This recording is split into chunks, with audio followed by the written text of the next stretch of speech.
All right, so we're getting to the color transition here. We've gone between this thread bridge here. So we have one thread bridge in the red left, but if you look at the space, there's way more space than there is going to be for one bead.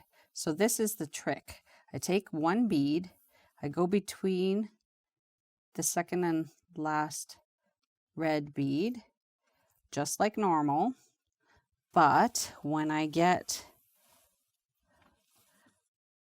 pulling this one up like that, I'm going to throw on an extra bead here.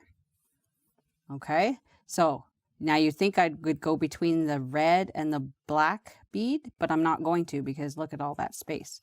What I'm going to do is I'm going to pull that guy to the side, and I'm going to come through that same thread bridge from the back to the front again, just like before.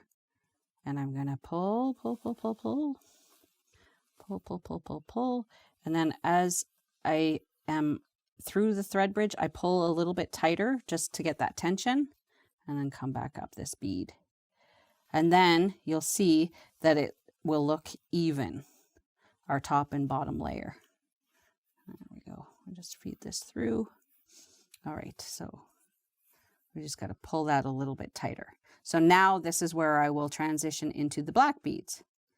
And because we didn't take anything between the red and the black bead, that's where this next one will get fed through.